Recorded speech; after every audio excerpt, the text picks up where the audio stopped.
네, 오늘은 다시 일어서는 사람의 특징, 다시 일어서는 사람의 특징이라는 제목으로 하나님 말씀 증거하도록 하겠습니다. 인생을 살아보니까 어려움이 많으시죠. 인생 사는 게 어렵습니다. 고난도 많고 그렇습니다. 특별히 몸이 좀 건강했으면 좋겠는데 아픈 분들 많습니다. 몸이 아파놓으면은 그게 문제가 되죠. 왜냐하면 모든 분야의 마지막 싸움은 체력전입니다. 그거 아세요? 어느 정도까지는 뭐 실력도 필요하고 뭐 열심도 필요하고 다 필요한데 마지막에 가서 최종 승리하는 사람 보면 체력이에요, 체력. 그런데 체력에 있어서 미천이 드러난다 그러면 답답하죠. 하나님 왜 나에게는 이렇게 건강을 안 주셨습니까? 사실은 마지막 싸움이 체력전이 아니고 그걸 뛰어넘는 하나님의 은혜를 붙드는 마지막 싸움이 있는데 세상 사람들은 보통 그렇게 느껴요. 체력에서 끝난다. 체력이 바닥에 나야 되는 거거든요. 그래야 하나님을 철저히 의지하는데 어쨌든 우리는 느낌이 그렇잖아요. 더 열심히 뛰고 싶은데 안 되는 거예요, 몸이. 그리고 또 병들고 넘어지고 이럴 때가 있다는 것입니다. 또 거기다가 경제적인 어려움이 있습니다. 뭐 돈도 어렵죠. 돈이 모든 문제의 핵심이다 이렇게 생각하는 사람 참 많지 않습니까? 돈이 문제야. 또 취업의 어려움. 또 거기다가 결혼. 그거 쉽게 될 것 같은데 왜 나는 이렇게 결혼이 어렵지? 이런 사람도 있을 것입니다. 또 가정이 흔들흔들 해버리면 뭐 만사가 다 귀찮은 거죠. 그렇지 않습니까? 가정의 기반이 흔들려버리면 갈 데가 없잖아요. 그죠? 가정의 흔들림.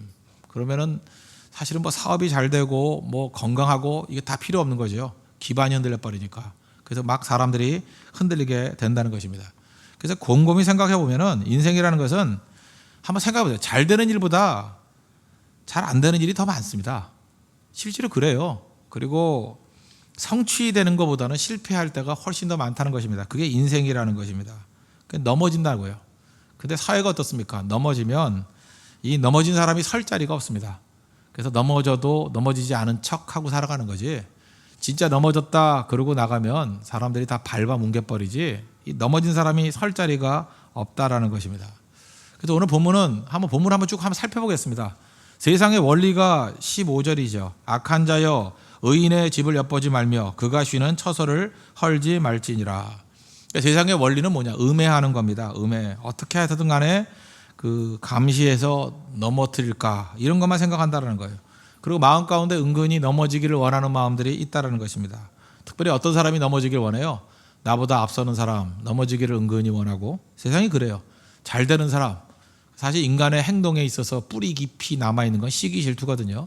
잘 되는 꼴이 보기 싫은 거예요. 잘 되는 사람 은근히 넘어지기를 원하고 또 그거 말고 그냥 싫은 사람이 있어요. 뭐 이유 설명할 게 없어. 그냥 싫은 거예요.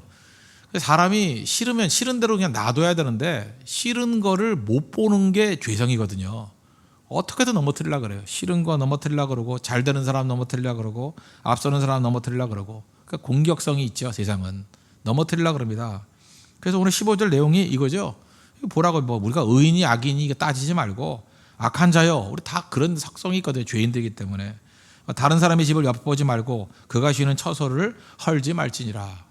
음해하지 말라는 거예요. 해꾸지하지 말라는 거예요. 근데 실제로 세상은 이러고 산다. 뭐 뒤집어 얘기하면 그런 얘기가 될 수 있겠죠.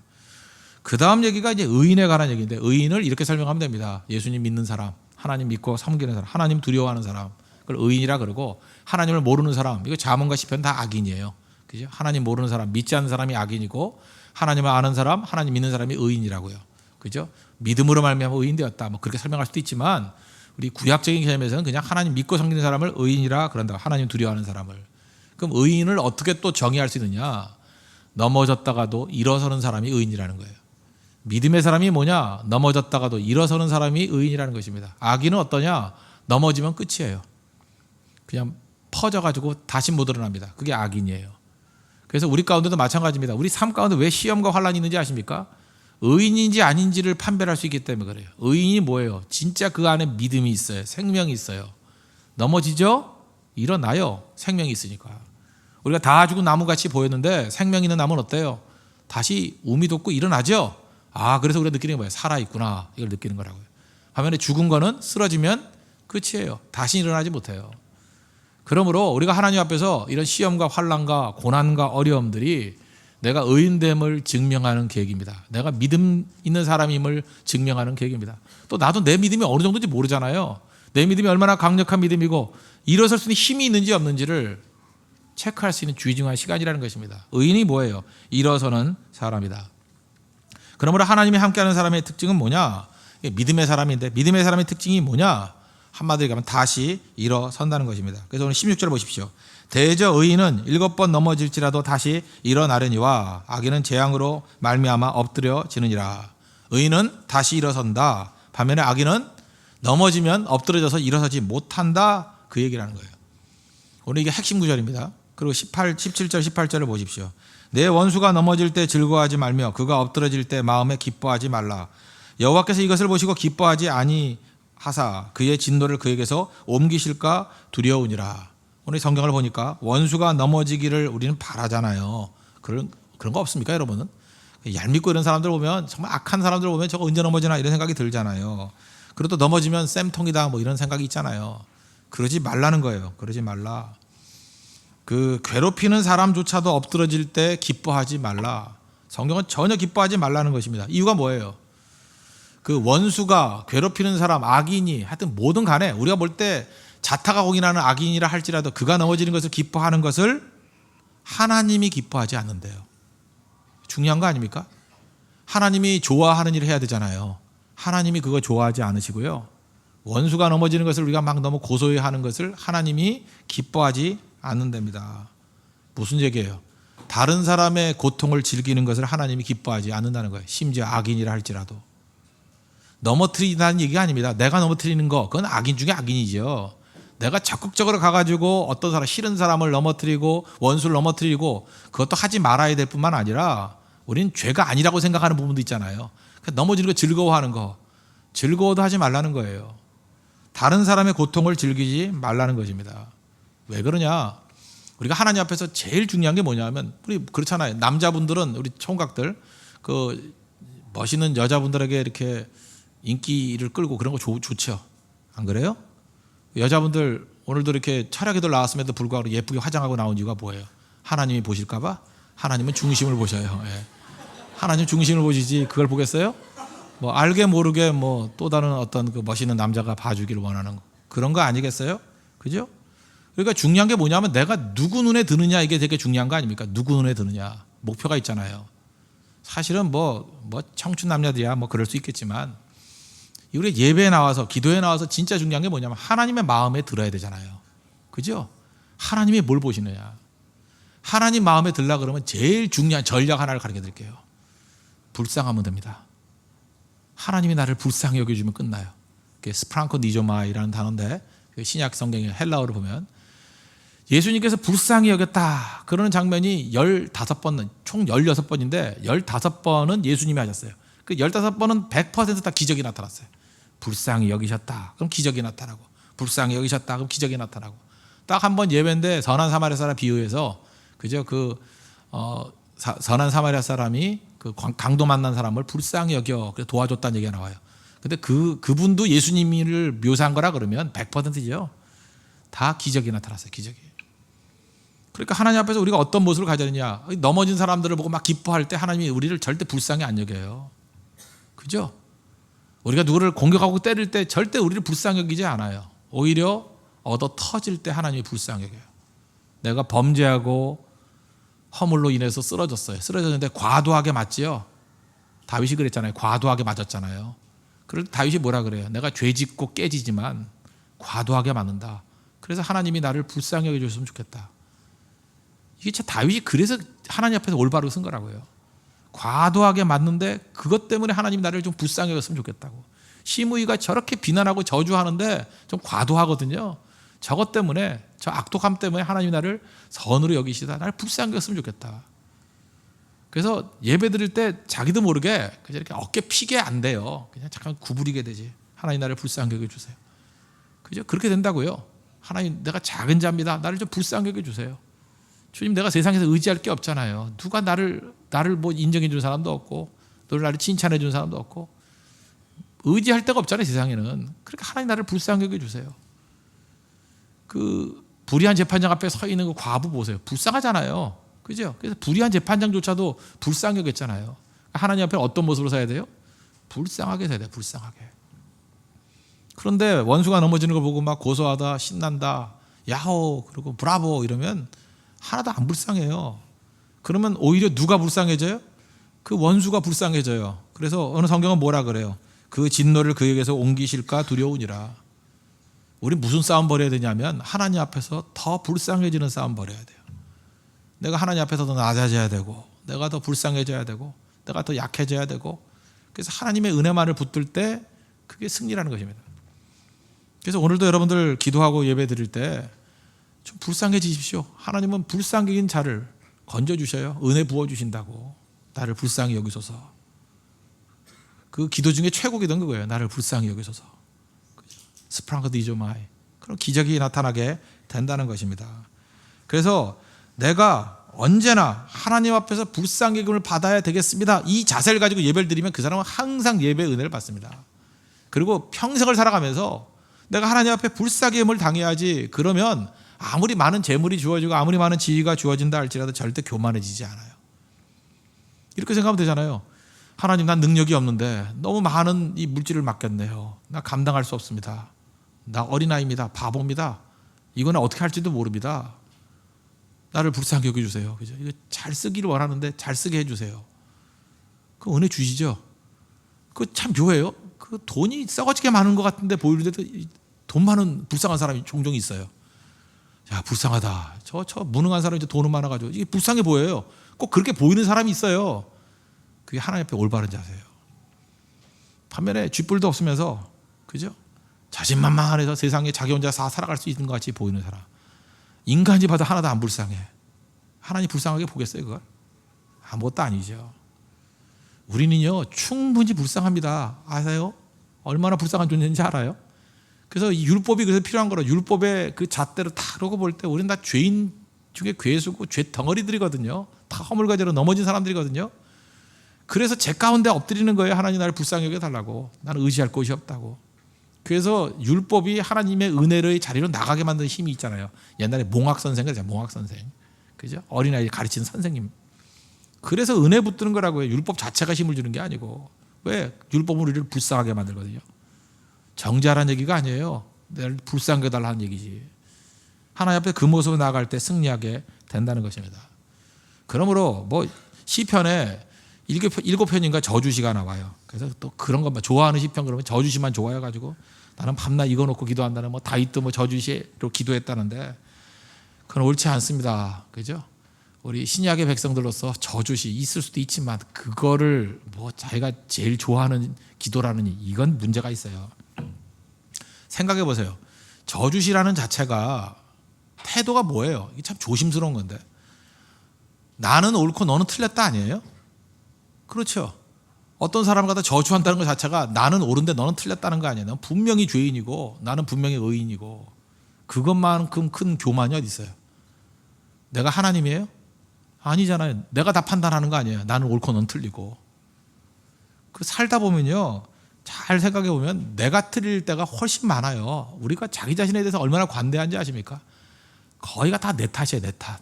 그죠? 원인 제공도 내 탓이고 다 내가 잘못했습니다. 그래서 자기로부터 이 문제를 찾고 자기로부터 회개의 출발이 돼야 그게 옳은 거지. 이게 누구 정죄하기 시작할 때, 정죄 잠깐만 해보세요. 정죄도 하다 보면요, 점점 자기 자신의 죄에 대해서 무뎌져 버려요. 그리고 자기가 하나님이 돼버려요. 나중에는 내 말이 다 옳은 거예요. 내 뜻대로 안 되면 화가 나고 하나님이 분노하시듯이 자기가 분노해요. 내가 분노하노라 막 이러고, 그죠? 내가 심기가 상했노라. 나중에 보면은 그 처음에는 죄인 때문에 이렇게 시작했다가 나중엔 그 죄인보다 더 큰 죄인이 돼버려요. 교만 중에 교만이 돼버린다고. 제일 큰 죄가 교만이기 때문에. 그래서 아무나 선생 되지 말라 그러잖아요. 선생 되지 말라는 이유가 뭐예요? 선생하다 보면은 자꾸 그런 일이 벌어져요. 그러니까 목사도 그럴 수 있잖아요. 목사하다 보면 그 말씀을 증거하다가 그 말씀의 대상이 내 자신이 돼야 되는데, 말씀의 대언자인데 마치 나는 옳고 그 뭐 대상은 틀린 것 같이 착각에 빠질 수 있죠. 언제나 그 말씀의 1차 적용은 자기 자신이죠. 내가 죄인입니다. 하나님, 내가 하나님 앞에 범죄했습니다. 나를 불쌍히 여겨 주십시오. 불쌍해. 고린도전서 10장 12절 보니까 그런즉 선줄로 생각하는 자는 넘어질까 조심하라. 언제나 이거 가슴에 새겨야 돼요. 넘어질까 조심하라. 섰다 그러는 거. 섰다 그러는 거. 그래서 내가 서 있다고 생각하니까 넘어지는 사람들 보고 즐거워하는 거예요. 저거 하나님의 심판을 당했다. 뭐 넘어졌다 깨졌다 이러면서. 그래서 지금부터 결심하셔야 돼요. 절대로 다른 사람이 넘어지는 것을 즐기면 안 됩니다. 절대로 즐기면 안 돼요. 하나님이 기뻐하지 않아요. 그죠? 절대로. 그리고 누굴 향해서든지 항상 축복을 해야지. 저주해서는 안 된다는 것입니다. 축복해야 돼요. 축복. 그 사람이 축복받을 만한 가치가 없으면 그 축복이 다 내게로 돌아와요. 저주를 해보세요. 뭐 저주 받을 만한 사람이면 뭐 가기도 하겠지만 받을 만한 사람이 아닌데 저주를 하면 그 저주가 내게 다 돌아와 버린대요. 아세요? 그러니까 확률상 어떻게 하면 좋아요? 그냥 무조건 축복하면 좋아요. 가려면 가고 아니면 돌아오고. 가장 좋은 방법은 뭐냐면 축복받지 못할 사람에게 축복을 계속 해주는 거야. 그럼 다 내게로 돌아와요. 다 내게로. 그러라고 또 그렇게 하라는 얘기는 아니고 아시겠죠? 그러니까 하나님의 복의 원리가 뭔지 아시겠죠? 우리 성도는요 만나면 축복하는 존재지 절대로 누구를 공격하거나 저주하는 존재가 아니라는 것입니다. 그렇게 사셔야 돼요. 그게 은혜예요. 그게 복이고 그게 능력이라는 것입니다. 욥이 친구들과 이렇게 싸우잖아요. 쭉 말싸움 하다가 저는 욥의 이 모습은 참 배울 게 있다고 생각해요. 욥기 31장 29절 보니까 욥이 친구들한테 이렇게 얘기해요. 내가 언제 나를 미워하는 자의 멸망을 기뻐하고 그가 재난을 당함으로 즐거워하였던가. 참 이게 은혜가 돼요. 뭐 욥이 완벽한 존재는 아니지만 그래도 욥은 참 인격적으로 성숙한 것 같아요. 친구들이 막 공격을 하니까 이렇게 얘기한다고. 내가 언제 미워하는 자들의 멸망을 기뻐한 적이 있었냐. 나 그런 적 없어. 그가 재난을 당함으로 즐거워했느냐. 나 그런 걸로 기뻐하고 즐거워한 적이 없어. 이런 걸 뭐라 그래요? 기본이 된 사람. 기본이 된 사람이에요. 우리 기본을 갖춰야 됩니다. 신앙의 기본기부터. 하여튼 뿌리부터요. 뿌리부터 뭘로 배워야 되냐면 다른 사람의 넘어짐을 기뻐하는 것으로 살지 않겠습니다. 반드시. 그죠? 내가 하나님 앞에 온전히 서가지고 하나님의 기쁨이 되길 원합니다. 이래야 되는 거지. 다른 사람의 넘어짐을 통해서 기뻐하지 않길 원합니다. 그러기 위해서 중요한 게 뭐예요? 나를 봐야 됩니다. 내가 항상 제일 나빠요. 내가 회개해야 되고 내가 변화돼야 되고 그럴 때 성장 가능성이 있다는 것입니다. 그러면 그 사람이 뭐예요? 의인이라는 거예요. 의인은 일어섭니다. 오늘 16절 다시 한번 보시죠. 대저 의인은 7번 넘어질지라도 다시 일어나거니와. 넘어지는 거 왜 넘어지겠어요? 뭐 죄로 넘어지겠죠. 죄로 제일 많이 넘어집니다. 죄 지으면 넘어져요. 죄 짓고 넘어지고 허물로 넘어지고 실수에 넘어집니다. 근데 의인이 뭐라고요? 죄 없는 게 의인이라는 게 아니라는 거 아시겠죠? 의인은 넘어졌다가도 일어선대요. 왜 일어서요? 그 안에 믿음이 있기 때문에. 그죠? 그 안에 생명이 있기 때문에 일어서야 돼요. 일어서야 된다고요. 다시 일어섭니다.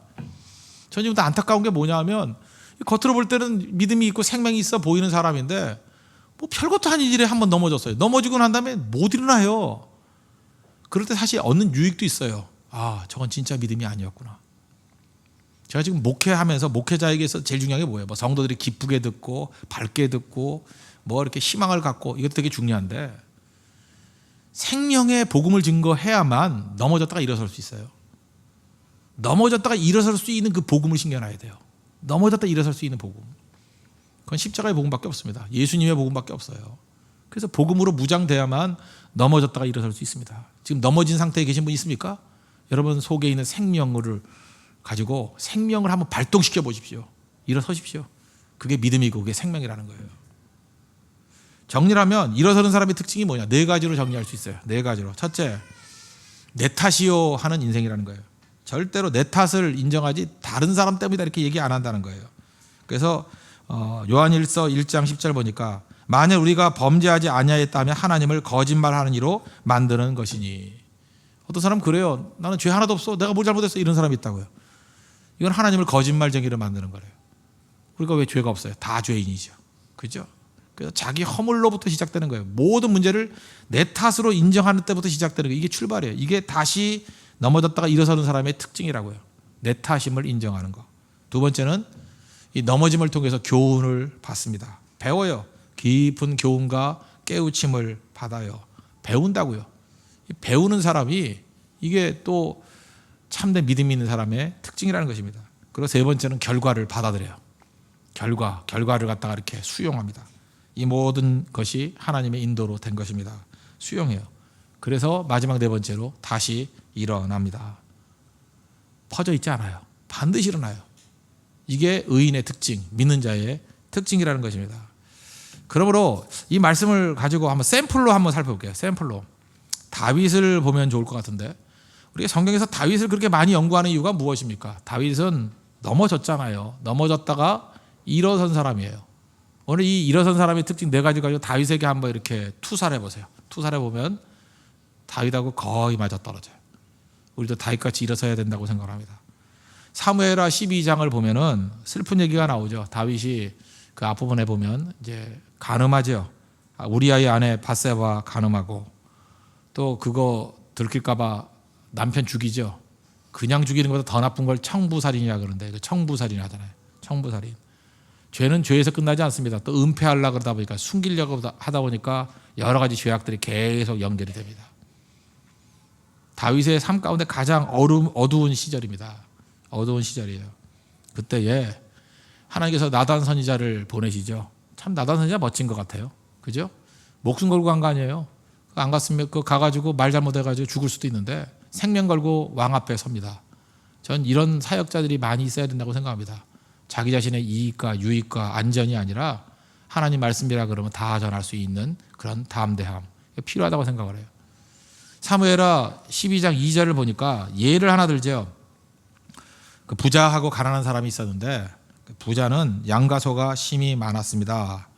그리고 가난한 사람은 아무것도 없고 자기가 사서 기르는 작은 암양 새끼 한 마리 뿐인데, 그를 얼마나 사랑했느냐 하면 자식과 같이 함께 키웠대요. 그죠? 그리고 그의 잔으로 마시며, 그러니까 이렇게 잔으로 물 자기 마시고 암양도 주고. 저는 우리 집 강아지를 사랑하지만 난 그렇게 못하거든요. 물 한번 마시고 하고. 정말 강아지를 좋아하는 사람 아이큼 사다가 자기 한 입 먹고 걔 한 입 먹고 이런데요. 이게 웃을 일이 아니라 이 성경에 그렇게 나왔어요. 그죠? 그의 잔으로 마시며 이렇게 암양하고 얼마나 사랑했는지 서로 주고받고 마셨다. 잔을 나누는 사이였다는 거예요. 그의 품에 누움으로 안고, 양이 얼마나 좋은지 양을 안고 그에게는 딸처럼 되었거늘. 그러니까 얼마나 그 암양을, 어린 새끼 암양을 사랑하는지 알겠죠. 가난한 집이니까 너무 귀하게 여긴 거예요. 딸처럼 여겼대요. 근데 어떤 행인이 왔답니다. 그 부자에게 오매 부자가 자기에게 온 행인을 위하여 자기의 양과 소를 아껴 잡지 아니하고 가난한 사람의 양 새끼를 빼앗아다가 자기에게 온 사람을 위하여 잡았나이다. 양 되게 많은데 그거 놔두고 가난한 사람 거 뺏어가지고 양 잡아서 먹었습니다. 다윗이 그 얘기를 듣고 어떤 반응을 보이죠? 나단에게 이르되, 그 함부로 맹세하지 말라는 게 이거예요. 그죠? 여호와의 살아계심을 두고 맹세하노니 이 일을 행한 그놈은 마땅히 죽을 자라. 죽여버리겠어 그랬다고요. 그런 거 살려두면 안 되지. 그때 12장 5절 보니까 뭐라고 대답해요? 12장 7절이네요. 당신이 그 사람이라. You are the man. 당신이 그 사람이다. 여기서 나가 떨어지죠. 저는 이 나단도 참 훌륭하다고 생각하는데, 여기 누가 더 훌륭해요? 나단이 훌륭한가요? 이거 갖고 회개한 다윗이 훌륭한가? 이거 매번 생각할 때마다 틀린 것 같아요. 어떤 때는 나단이 훌륭한 것 같아요. 야, 목숨 걸고 이런 말씀을 증거하는 거 아무나 하는 거 아니야. 그렇지만 또 이 얘기를 듣고 그래 내가 죄인입니다 하고 또 회개하는 그것도 쉬운 일이 아니잖아요. 그죠? 다윗도 훌륭한 것 같고. 그래서 내린 결론이 둘 다 훌륭해요. 그죠? 둘 다 훌륭한데 누가 더 훌륭할까? 그게 생각마다 틀린 것 같아요. 입장에 따라서. 근데 요즘엔 제가 생각해보니까 다윗이 더 훌륭한 것 같아요. 다윗이 더. 그죠? 당신이 그 사람입니다. 그럴 때 뭐라고 대답해요? 내 탓이요 그러잖아요. 내 탓이요. 내 탓이요 그러면서 내가 여호와께 죄를 범하였노라. 그리고 고꾸라져 버리잖아요. 그리고 그때 지었던 기도문이 시편 51편 아닙니까? 내가 여호와께 죄를 범하였노라. 요나 선지자도 마찬가지였던 것 같아요. 풍랑이 막 일었죠. 그때 뭐라 그래요? 요나서 1장 12절 보니까 나를 들어 바다에 던지라. 원인이 누구에게 있다는 거예요? 내게 있다. 우리 요나 선지자를 너무 이게 만만하게 그러는데, 요나서를 요나 선지자가 썼잖아요. 그죠? 그렇다면 자기 자신의 연약함을 그렇게 드러낸다는 게 쉬운 일이 아니잖아요. 물론 성령의 영광을 받아 쓴 거지만 다 내 탓이요 아니에요? 우리가 누가 요나를 함부로 이렇게 비난할 수 있어요? 나를 들어 바다에 던지래요. 이 풍랑이 나 때문이래요.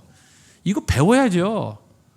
풍랑이 왜 일어났어요? 나 때문이래요. 우리 문제가 다 뭐예요? 너 때문이네 벌어졌다 그래서 문제 아니에요? 나 때문이라고요. 나 때문. 다윗이 왜 위대한 거예요? 바로 당신이 그 사람입니다. 그 말 뭐 우린 뭐 안 들어요. 다 드는데 펄펄 뛰잖아요. 내가 뭘 잘못했다고 이러면서 싸우는데 맞다고. 내가 그 사람이라고.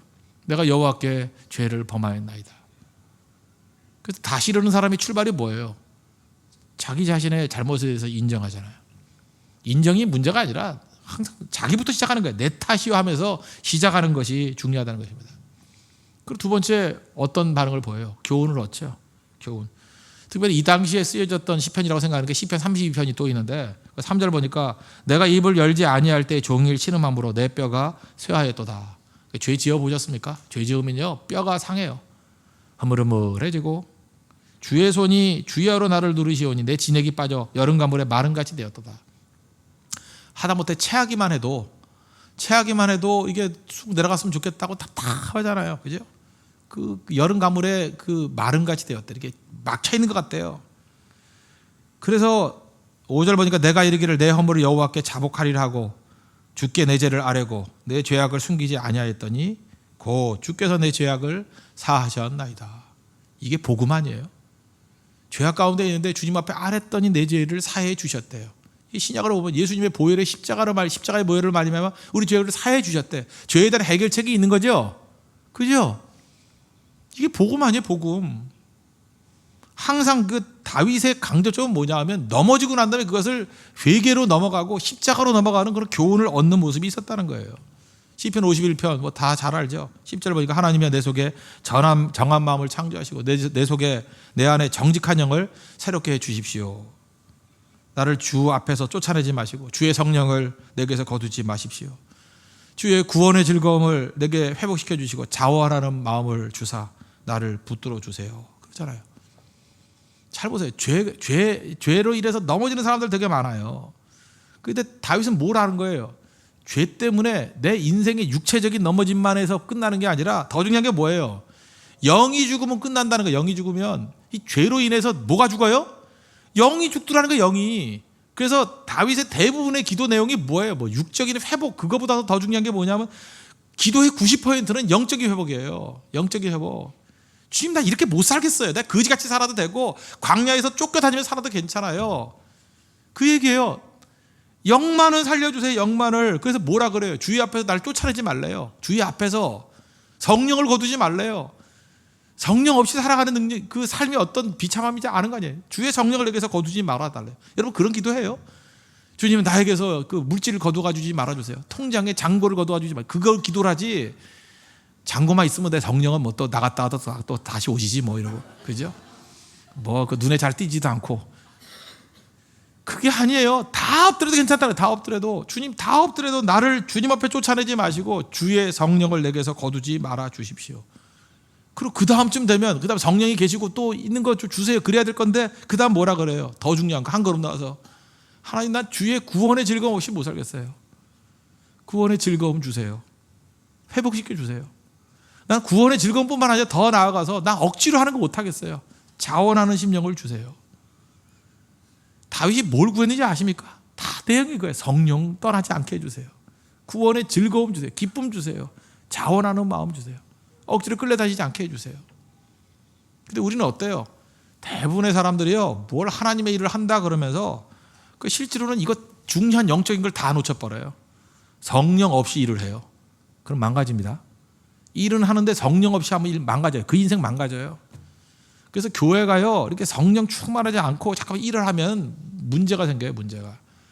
그래서 성령 없이 일하는 사람은 재앙입니다. 그 중단시켜야 돼. 이제 그만해도 돼요, 그거. 이제 그만. 텔레토비는 아니지만 이제 그만. 그 성령, 그 예배 드려야 돼, 예배 드리고 기도해야 되고 성령 충만함이 있어야 되고 또 하나 이 얼굴에 인상 쓰는 사람 잠깐 일 시키면 안 돼요. 구원의 즐거움이 회복돼야 돼요. 또 억지로 시키면 안 돼요. 자원하는 심령을 줘야 돼요. 자원하는 심령. 살아나요, 그 사람이. 다윗이 이랬다고요. 그러니까 다윗은 죄로 인해서 넘어졌는데 그걸 통해서 뭘 깨달았어요? 제가 지난주 젊은 예배 때 한번 말씀드렸는데 그 자이만이라는 그 코카콜라 회장이 올라가가지고 뉴콕이라고 해서 새로운 콜라 만들었어요. 1985년에 79일 동안 실험하다가 10억 달러가 날리고 실패했어요. 실패지만 거기서 교훈을 얻었죠. 뭘 얻었어요? 코카콜라 클래식, 원래 코카콜라가 얼마나 귀중한 가치가 있는지를 깨닫게 된 거죠. 교훈을 얻었잖아요. 성도도 마찬가지예요. 죄를 짓고 깨지잖아요. 정말 비참한 거예요. 죄는 비참하고 바닥까지 떨어져요. 피폐해져요. 영이 그냥 이렇게 삭막해져요. 구원의 즐거움 다 사라져버리고요. 자원하는 심령 다 사라져버리고요. 노예같이 질질질 끌려다니고요. 찬송을 해도 기쁨이 없고요. 뭘 해도 기도도 나오지도 않고요. 아무리 찬송을 해도 눈물도 안 나고요. 맨말라 있어요. 입에서 그냥 모래가 씹히는 것 같은 답답함이 있어요. 거기서 뭘 얻어야 돼요? 아, 인생에 사는 것이 영적인 거구나. 영이 살아야 되겠구나. 성령이 중요하구나. 성령 없이는 안 되는구나. 그거 깨달으셔야 돼요. 죄가 주는 메시지예요. 그게 죄가 주는 메시지. 성령 없이는 안 되는구나. 그죠? 성령 없이는 안 되는구나. 성령 붙들어야 되는구나. 성령 없이 안 되는구나. 구원의 즐거움 없이 되는 게 아니구나. 자원하는 심령 없이는 안 되는구나. 십자가의 보혈의 피 없이는 안 되는구나. 그거 깨달아야 돼요. 깨달아야 돼. 성도들이 모이는 게 지금 이게 복받자고 오는 게 아니구나. 사실은 죄짐이 무겁구나. 우리 인간의 근본적인 문제가 이 죄의 문제구나. 예수님 십자가 없이는 안 되는구나. 그 붙들어야 돼요. 붙들어야 돼. 교훈이에요. 교훈. 이 교훈 얻잖아요. 그 다음에 고집 안 부립니다. 하나님이 인도하시는 길에 대해서 승복하잖아요. 결과를 받아들입니다. 그 다음 스토리가 뭔지 알아요? 바세바와 사이에서 아이가 생기잖아요. 아이 생겼습니다. 그 사무엘하 12장 15절 읽어드리면 우리아의 아내가 다윗에게 낳은 아이를 여호와께서 치심에 심히 앓는지라. 뭐 죄지면 벌 받는다. 뭐 이렇게 생각하지 마시고 하나님이 인도하심이 있었어요. 축복 안 하셨어요. 그 아이가 심히 앓았어요. 다윗이 그 아이를 위하여 하나님께 간구하되 다윗이 금식하고 안에 들어가서 밤새도록 땅에 엎드렸으니. 이것도 굉장히 중요하다고 생각합니다. 포기하지 마십시오. 우리가 죄 짓고 넘어지고 깨졌다 할지라도 생명이잖아요. 하나님 앞에 매달려야 돼요. 살려달라고. 틀리지 않았다고 생각해요. 이건 반드시 우리가 해야 될 일이에요. 우린 맨날 이런 얘기 하잖아요. 원인무효. 뭐 죄로부터 시작됐으니까 그 이후부터 모든 일은 다 없어. 그럼 여러분 살아남을 사람 누가 있어요? 다 죽어야지. 안 그래요? 예수님의 그 족보 중에 보면은 유다가 며느리하고 사이에서 태어난 애가 베레스란 거 알아요? 그래서 이름이 베레다 그래서 베레스잖아요. 아세요 그거? 아십니까? 그럼 원인 무효예요? 아니에요. 그 계보에서 메시아가 나왔다고. 인간은 메시아의 족보를 쭉 보면 느끼는 게 뭐냐면 죄덩어리구나. 다 죄예요. 죄 지었음에도 불구하고 예수님께서 그거를 구속해 준 거예요. 리뎀션이 뭐예요? 건져 주신 거라고. 여러분 죄된 인생도 인생에서 지워져야 되는 게 아니에요. 그거를 건져 주시는 거예요. 주님이 보혈의 피로 건져 주시는 거라고. 다윗이 그거 들고 나가잖아요. 나가서 가한자리 기도했는데 죽었습니다. 그 아이가. 그죠? 그래서 신하들이 말을 안 해요. 겁이 나서. 왜 말을 안 하죠? 아, 저거 애를 놓고 저렇게 밥도 안 먹고 왕이 저렇게 괴로워하는데 말을 어떻게 해. 눈치가 또 빨랐는가 봐요. 다윗이. 애 죽었냐? 이렇게 물었어요. 죽었냐? 참 눈치 되게 빠르죠. 죽었냐? 대답하되 죽었나이다. 그랬더니 그래? 그래서 나가더니 몸을 씻고 기름 바르고 화장품 바르고 그죠? 비오텍 이런 거 뭐 이런 거 바르고 의복 갈아입고 양복 입고 여호와 앞에 들어가서 경배하고 돌아와서 음식 먹었대요. 무지하게 먹었대. 그래서 그 신하들이 궁금해가지고 아니 그왜 그 앞을 그렇게 난리 부르더지만 죽었다는데 왜 이렇게 먹고 그러십니까? 그랬더니 그러잖아요. 기왕 게 죽은 거 뭐 돌아오냐? 하나님이 그렇게 이끄셨기 때문에 나는 받아들인다. 그리고 그 다음 얘기가 뭔지 알아요? 그 다음에 바세바 저거는 여자도 아니야. 내가 저것 때문에 인생 망쳤어. 그러지 않고 사무엘하 12장 24절에 다윗이 그의 아내 바세바를 위로하고 그에게 들어가 그와 동침하였더니 그가 아들을 낳음에 그 이름을 솔로몬이라 하니라. 여호와께서 그를 사랑하사 별명 여디디야 하나님의 사랑을 받았다. 이렇게 지었다라는 거예요. 다시 일어선 거 아니에요 이게? 다시 일어선 거 아니에요? 저는 교회가 이래야 된다고 생각합니다. 이 교회의 모습인데 여기 있는 모든 사람들이 다 죄인이에요. 저를 비롯해서 여러분께 다 죄인이에요. 더러운 것들은 갖다 버리고 새 것들 가지고 한다. 그러면 교회는 텅 비고 천사들끼리만 예배드려야 될 거예요. 그렇죠? 어떤 사람은 그렇게 얘기하는 사람이 있어요. 교인 질 좋은 교인들만 모아놓고 이렇게 해야 된다는데 질 좋은 교인은 없습니다. 잊지 마십시오. 인간은 질이 안 좋은 존재예요. 여러분들 그런 얘기를 하죠. 제가 변명하려고 하는 얘기가 아니라 참 좋은 목사 밑에서 양육받고 싶어 그러는데 좋은 목사는 없습니다. 모든 목사는 다 죄인이에요. 성경이 그러잖아요. 다 죄인이라고. 인간 중에 좋은 인간은 없어요. 다 죄인이에요. 그죠? 허물과제로 완전 토탈 커럽션, 완전 타락에 완전 타락. 완전 타락한 게 인간이에요. 가까이 가면 냄새밖에 안 나요. 다 자기가 자기 모습을 보고 싫은 거예요. 난 제일 구역질 나는 게 내 자신을 보고 제일 구역질 나요. 뭐 딴 사람 말고. 자기 자신에 대해서 구역질이 나는 사람은요, 다른 사람의 허물을 보고 구역질 안 나요. 아니, 나보단 낫다. 나보단 낫다. 그게 복음의 출발이에요. 죄에 대한 인식부터. 그죠? 그래야 십자가 붙들죠. 그래야 은혜 붙들죠. 전 다윗이란 이 모습이 멋있다고 생각합니다. 그죠? 이 멋있는 거 아니에요. 하나님께서 다시 이렇게 세워주잖아요. 밧세바까지도 구원의 대열에 동참시키잖아요. 버린 사람이 없잖아요. 그런 의미에서 야곱이 위대한 거예요. 야곱 아들들 진짜 쓰레기 같은 인간들이죠. 동생 팔아먹고. 안 그래요? 그런데 아브라함도 이삭은 건지고 이스마엘은 버리고, 이삭도 뭐 에서는 버리고 야곱은 건지고, 야곱은요 그 쓰레기 같은 아들놈들 하나도 안 버리고 다 12지파 만들어 버렸어. 왜요? 지가 쓰레기니까. 아시겠어요? 그래서 야곱이 이스라엘이에요. 창세기 주인공이 누군지 알아요? 야곱입니다. 창세기를 아브라함으로 읽으면 착각하는 거예요. 창세기 주인공은 아브라함이에요. 이삭은 누구냐? 이삭은 누구냐? 야곱의 아버지예요. 아브라함은 누구냐? 야곱의 할아버지예요. 아시겠어요? 요셉은 누구냐? 야곱의 아들이에요. 그렇게 읽어야 돼요. 창세기 주인공은 야곱이에요. 야곱. 야곱이 뭐예요? 가장 인간다운 우리를 묘사하는 거라고. 야곱이에요. 야곱. 야곱과 같이 사기치고 허물 있고 자기 스스로도 죄인이라는 걸 알고 넘어지고 깨진 사람만이 사람 안 버려요. 안 버리고 다 건져내지. 12아들 12지파 만들죠. 하나도 버리지 않잖아요. 다 건져내 버리잖아요. 그게 복음이라고요. 복음. 교회는 그런 것이에요. 다 죄인이라는 의식이 있어야 한 명도 안 버리고 다 건질 수 있는 거예요. 근데 교회 안에 이게 율법주의가 들어와서 자기가 의인이래요. 의인이고 더러운 것들은 갈라내고, 그 바리새주의라고요. 교회에 자격이 있는 사람과 없는 사람 나누고요. 그 다음에 이 사람은 쓸만한 사람이가 아니라 그러고 계속 끌어보셔요. 그게 마귀 장난이지. 그런 사람이 어디 있어요? 다 죄인이지. 그런 의미에서 다윗의 스피릿을 배워야 돼요. 믿지 않는 사람은 그래요. 다윗 얘기만 나오면 아이고 무슨 뭐 죄만 지면 다윗 들먹이고 뭐 이런다고. 그죠? 근데 그렇게 얘기할 때 여러분 뭐라고 말씀하셔야 돼요. 그게 복음이야. 그래야 된다고. 그게 복음이야. 우리 다 다윗 같은 존재예요. 우리 다 야곱 같은 존재라고요. 넘어지고 깨진 존재라고요. 그게 우리 모습이라고요. 그런데 묘한 게 뭐냐면 그런 사람일수록, 그런 스타일의 신앙을 가진 사람일수록 안 버려요. 왜요? 죄의 심각성에 대해서 각성이 있었기 때문에, 그리고 구원받은 은혜의 체험이 있기 때문에 그걸 붙드셔야 됩니다. 그래서 다시 일어서는 힘이 어디서 나와야 되냐면 자기 자신에 대한 철저한 실망에서부터 나와야 돼요. 내 탓입니다. 거기서 교훈을 얻어야 돼요. 그렇지, 내 힘으로 건질 수 없어. 은혜로 건짐받는 거야. 십자가밖에 없어.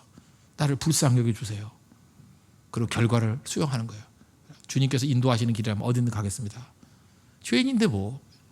그래서 자기가 의인이라고 생각하는 사람은 원망이 많죠. 내가 뭘 잘못해서 자꾸 이 길로 이끌어가요? 하나님과 맨날 딜만 하려고 그래요. 근데 깨지고 상한 사람은요, 그런 게 없어요. 그런 게. 사도 바울 자기 죄인이라는 거 아시죠? 그래서 하나님이 죄인들을 좀 많이 쓰신다고. 그래야 누구 배척을 안 하니까. 바울은 어땠어요? 사람 예수 믿는 사람 때려잡았고 죽이고 그랬던 사람 아니에요. 그러니 뭐 할 말이 없지 뭐. 바울보다 나쁜 사람이 어디 있어? 바울보다 나쁜 사람이 어디 있어요? 스테판 때려 죽일 때 옆에 있었잖아요, 같이. 바울보다 나쁜 사람이 어디냐? 사울보다 나쁜 사람이 어디냐고요? 그러니까 정죄가 없잖아요. 그런 사람들이. 다윗보다 나쁜 사람이 어디 있어? 왕인데 이런 패륜애가 어디 있어? 간음하고 살인하고 사기치고. 그러니까 은혜를 알죠. 야곱보다 창세기에 더 나쁜 사람이 어디 있어요? 있지 하나 뭐 라반 같은 사람, 그죠? 같은 레벨. 그러니까 사는 거죠, 그게. 그거에 바로 죄가 있는 곳에 은혜가 넘친다는 게 그런 뜻이에요. 로마서 개념을 아시겠어요? 죄에 대한 자각. 그게 필요하다. 거기서 교훈 얻어야 돼. 십자가가 필요하다. 내 인각과 안 된다. 은혜가 필요하다. 복음이 필요하다. 보혈의 피가 필요하다. 그걸 깨달아야 돼요. 그러면 주님께서 어떤 길로 인도하시든지 불평이 없어요. 솔직한 얘기로 이번에 인도 선교 되게 힘들었어요. 왜 힘들었냐? 주일 예배 끝나고 난 다음에 새벽 기도 끝나고 잠도 못 자고. 난 원래 월요일날 잠 잘 못 잤어요. 제가 원래 잠만 많이 자도 눈이 좀 크거든요. 근데 이렇게 눈이 작아져. 비행기에서 잔 게 다였어요. 그리고 계속 일해야 되니까. 이틀을 못 잤어요. 정신을 못 차리겠더라고요. 내가 화요일 날 저녁에는 선교사님이 그 비하로에서 오셨는데 나 인사도 못하고 잤어요. 그냥 뻗었어요. 그리고 우리 사역지를 모르니까 뭐 험한 곳 가야지 어떻게 해요. 안 할 수는 없고. 그래서 위험한 지역 막 갔어요. 막 그 슬럼가 가고 그냥 들어갔어요. 기찻길 옆에 들어가서 막 애들 태어나서 한 번도 머리 안 감은 애 머리도 잘라주고 안아도 주고 이가 기어다니는 게 보여. 이렇게 이가. 내가 어렸을 때 이가 있었거든. 이가. 에이, 잡아도 주고 아이, 모르겠다 하고 그냥 맛도 한번 보고 이렇게 막 그랬어요. 그냥 쉽지 않았어요. 쉽지 않았어요. 진짜 어려웠어요. 어렵고 지금 있는 사람도 어떨지 모르지만 거기 있었던 그 호텔 있던 그 지역에서 일주일 전에 또 뭐 여자의 또 무슨 강간 살인 사건이 벌어졌다 뭐 뉴스는 났다면서요. 뭐 전 세계 뉴스로 타진됐다며. 비하로도 그렇고 또 갔더니 또 외교부에서는 뭐 여행 제한 구역에 오신 거를 뭐 조심하십시오 이런 거 나오고 쉽지 않았어요. 진짜 어려웠다고요. 그런데도 불구하고 그죠? 이게 물론 굉장히 조심했습니다. 조심해서 했는데 그죠? 여러 가지 조심해서 했는데 그럼에도 불구하고 원망이 없었던 이유가 뭐냐하면 그거예요. 감격이거든요. 나 같은 죄인 살려주셔서 우리 선교단들 보내서 말씀 증거하게 해주시고 또 한 가지 부연 설명한다 그러면 네팔 선교를 했기 때문에 인도 선교가 쉽더라고. 문화는 비슷한데요. 네팔은 그래도 그 전도 자유가 많이 없잖아요. 그런데 인도는 자유가 있어요. 질서는 없지만. 제가 볼 때 네팔보다는 쉬웠어요. 네팔 경험이 있었기 때문에. 그래서 마음껏 전도하고 지금 있어요. 지금 현재도. 그 이유가 뭐냐 하면 바닥까지 내려갔던 경험들이 있던 사람들이기 때문에 겁이 없는 거예요. 겁이 없고 감사해. 그것도 진짜 감사라고. 다시 일어서잖아요. 그러니까 다시 일어서는 힘은 바로 여기서부터 나타나기 시작한다는 것입니다. 우리 주변에 넘어졌다가 퍼져 있는 사람들 되게 많이 있죠. 성격이 그런지 뭐 우울증인지 뭔지 뭐 낙심을 했는지 뭐 했는지 결국 뭐예요? 넘어져가지고 기도도 안 해, 예배도 안 드려, 사명도 져버려, 일도 안 해, 맹 놓고 있어요. 그 누구 좋은 일이에요? 마귀 좋은 일이라고. 그 얘기는 뒤집어 얘기하면 뭐예요? 자기 믿음이 생명의 뿌리를 둔 믿음은 아니었구나 라는 것을 알아야 된다는 것입니다. 진짜 믿음은요 넘어졌을 때 나와요. 넘어졌을 때 꿈틀꿈틀 하면서 죄악 가운데 나와요. 아, 내가 죄인이구나. 내 힘으로 살 수 없구나.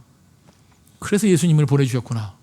그 각성이 필요한 거라고. 각성이 바닥에서 나오는 거. 바닥에서 흐느적거리면서. 그래서 주님의 험한 십자가 붙들고 일어서는 거. 그게 하나님 백성의 모습이라는 것입니다.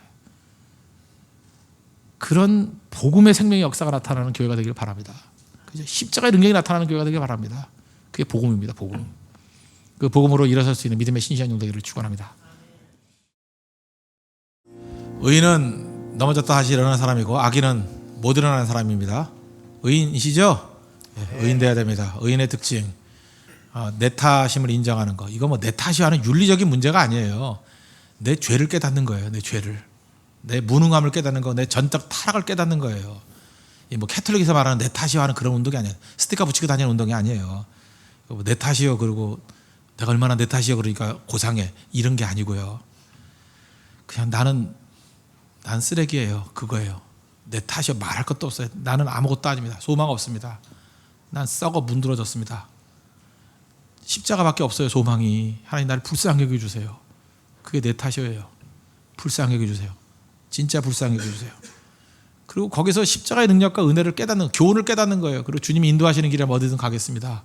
그리고 내 힘이 아니라 십자가의 능력과 예수님의 보혈의 능력과 복음의 능력으로 다시 일어서겠습니다. 거기서부터 걸려서 일어나는 게 생명의 능력이에요. 생명이 들어가야 됩니다. 생명에서 일어나는 게 진짜 복음입니다. 내 삶에 무너진 부분들 이렇게 세워달라고 기도하겠습니다. 특별히 이 시간에 우리 교회를 위해서 기도하겠습니다. 이 교회의 복음의 능력과 은혜가 넘쳐나길 원합니다. 또 여러분 개인과 가정 가운데 하나님 이런 넘어졌던 것에서 일어설 수 있는 생명의 능력을 더해달라고 우리 한 30분 정도 다 같이 하나님 간구하도록 하겠습니다. 기도하겠습니다. 네, 이 시간에는 이제 연속된 말씀입니다.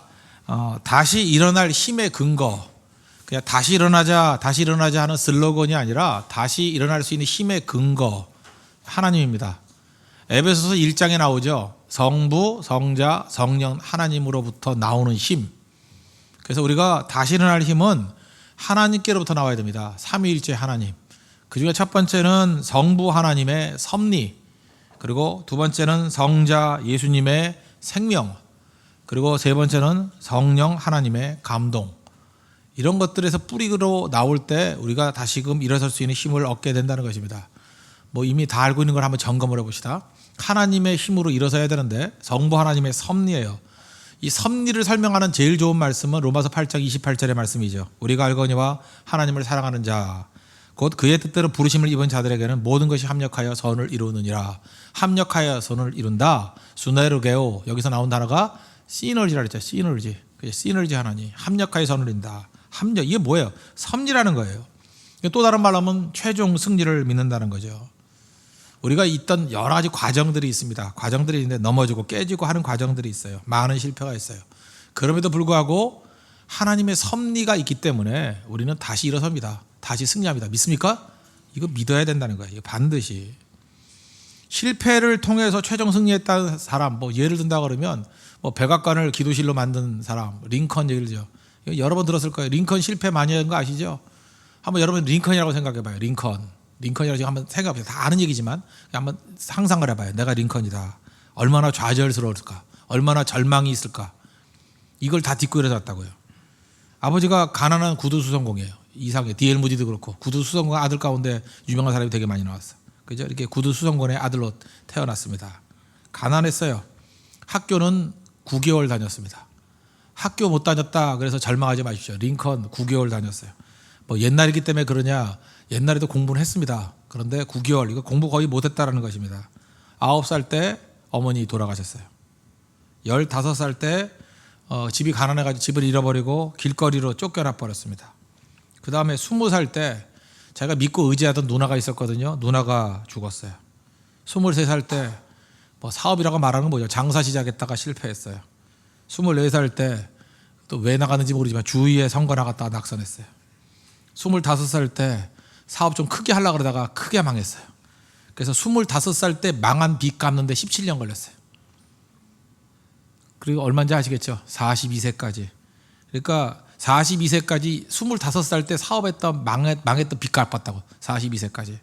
그러니까 링컨 너는 반평생. 그 링컨이 암살당했을 때 60세 정도에 죽었으니까 너 뭐 하다가 살았냐 그러면 빚 갚다가 살았어. 그러니까 링컨의 인생 가운데 빚이 떠나지 않았어. 빚.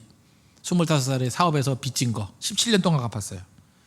그 다음에 26살 때 주위에 선거 나갔다가 당선됐어요. 26살에 당선. 이게 유일한 당선이에요. 인생에서. 나중에 대통령 전까지. 그 다음에 27살에 결혼을 약속했던 여자. 결혼을 약속했던 여자니까 사랑했겠죠. 사랑 안 했겠습니까? 사랑했겠죠. 앤 메이라는 여자. 병나서 죽었어요. 가슴이 아팠겠죠.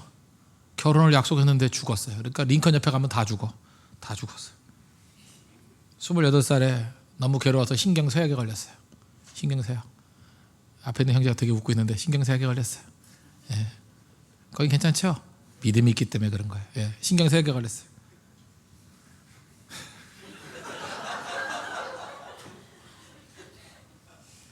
되게 웃기네요. 예. 30살에 또 주위에 아까 붙었다 그랬잖아요. 그 의장직 선거에 나가서 떨어졌어요. 그 다음에 32살 때 정부통령 선거에 나가서 뭐 또 떨어졌다 아니 선거위원회 나가서 떨어졌다 그러네요. 35살에 하원 의원 떨어지고 말하기도 귀찮네. 그죠? 36살에 하원 의원 공천에서도 떨어졌어요. 38살에 뭐 또 떨어졌어요. 어디에? 예. 40살에 또 떨어졌네. 하원 의원. 이 사람은 이거 하원 의원은 잘 안 되네. 그 다음에 41살에 이제 정치 그만해야 되겠다 그래서 고향에 내려가서요 국유지 관리인 신청했다가 거절당했어요. 떨어진 건 아니고. 42살 때 둘째 아들이 죽었어요. 에드워드라고. 5살 때 죽었어요. 47살에 상원의원 당선됐어요. 당선됐고 아니 낙선했네. 낙선. 잘못 봤네. 낙선했고 48살에 부통령 후보 지명전에서 낙선해서 100표 차이로 50세 상원의원 출마 낙선. 참 많이 죽었네. 53세 셋째 아들 또 죽었네요. 윌리엄 12살에. 아들 첫째 아들 빼고 둘째 아들 죽고 셋째 아들 죽고 참 많이 죽었네. 아내가 아니라 어머니 죽고 누이 죽고 그 다음에 자기하고 결혼을 약속했던 여자 죽고, 그 다음에 대통령 당선됐어요. 그죠? 뭐 이런 얘기 듣잖아요. 그죠? 많은 실패 있다가 성공했다. 이 얘기를 왜 하느냐면 링컨만큼 실패를 많이 했던 사람도 없는 것 같아요. 계속 실패했거든요. 근데 그 얘기를 왜 하느냐 하면은 뭐 백악관을 기도실로 만들었다면서요. 링컨한테 물었어요. 당신이 제일 좋아하는 말씀이 뭡니까? 그랬더니 로마서 8장 28절이에요. 합력하여 선을 이룬다는 거. 인생을 살 때요, 이렇게 넘어졌다 일어선 사람들을 보면 특징이 있습니다. 큰 그림으로 봐요.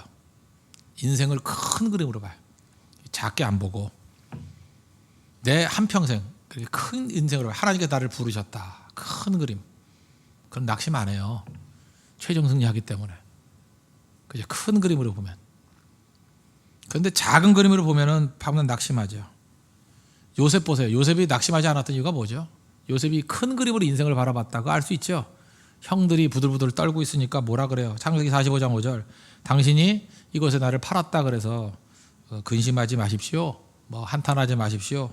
큰 그림으로잖아요. 하나님이 생명을 구원하시려고 나를 당신들보다 먼저 보냈습니다. 인생을 크게 본 거죠. 큰 그림으로. 지금 2013년 뭐 9월 27일, 오늘 28일에 이제 넘어갔으니까 28일.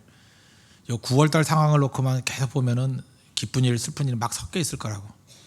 내가 하나님 믿고 의지하고 이렇게 철야기도까지 하고 빵 먹고도 집에도 안 갔는데 왜 이렇게 안 풀려요? 작게 보지 마세요. 이게 안 될 수도 있어요, 오히려. 근데 크게 보라고. 반드시 됩니다. 여러분 믿습니까? 우리 그거 믿는 거예요. 우리가 범죄로 인해서, 실수로 인해서 넘어지고 깨지고 그래요. 그렇지만 하나님 믿고 의지하는 백성들, 그 상처 때문에 딛고 일어서서 큰 그림 볼 땐 잘 될 거예요. 승리할 거라고. 왜? 하나님이 나를 인도해 주시니까. 모든 것이 합력하여 선을 이루느니라 그랬잖아요. 그런 의미에서 고난은요, 작은 그림을 갖고 있는 사람은 이렇게 피할 수 있는 거다 이렇게 생각해요. 고난을 피할 수 있어요? 못 피해요.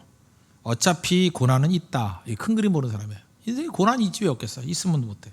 그래서 그 다음에 작은 그림 보는 사람은 뭐냐면 이 순간이 힘들어 이런다고요. 근데 큰 그림 보는 사람은 이 과정 중에 하나야 그래요. 과정 중에 하나지 뭐 지나가다가 아무것도 아니죠. 그 다음에 작은 그림 보는 사람은 판나 끝장났다 그래요. 나는 끝장났어. 내 인생은 끝장이야. 뭐 막장이야. 먼장이야 그러는데 그 작은 걸 보니까 큰 그림 보면요, 이걸 통해서 승리할 거야. 승리할 거야. 그리고 중요한 건 뭐냐면요, 생각을 해봐요. 살아계신 하나님에 대한 믿음이 있죠. 그죠? 우리 믿음이 있죠. 기도하죠. 그럼 걱정할 거 하나도 없어요. 반드시 승리해요. 하나님이 기도하는 사람 버리는 거 봤어요? 믿음의 사람 버리는 거 봤냐고. 마지막엔 다 승리하지. 제가 그 사역을 쥐고 있을 때 텍사스에 갔었어요. 텍사스 그 달라스 옆에 있는 타일러. 거기 갔더니 저를 열심히 타일러 조촉해서 타일러에 갔는데 우리 와이프는 거기를 좋아하더라고요. 사람보다 말이 더 많은데. 우리 막내딸도 좋아하고. 나는 미치겠더라고, 심심해서. 보이는 건 지평선, 보이는 건 말밖에 없고, 빵 사 먹으러 가려면 30분 나가야 되고, 완전히 그 유배지 같아가지고 정말 힘들었는데, 거기 소도 많이 키우고 말도 많이 키우는 그 목장 같은 데예요. 거기 우리가 있던 캠프에 레이크만, 그 호수만 11개가 있었어요. 호수만. 너무 넓은 거야. 그래서 해가 뜰 때 이렇게 그 지평선이 보이는 거예요. 이렇게 해가 떠올라오는 게. 그게 캠프 하나예요. 다 돌아가는데 내가 걸어 돌으니까 2시간 걸리더라고. 집 한 채가 2시간이에요, 도는데. 진짜 크긴 크죠. 거기서 들었던 속담, 텍사스 속담입니다. 그게 잊혀지지 않아요. 그 카페에서 들었던 얘기인데 거기 써 있었어요.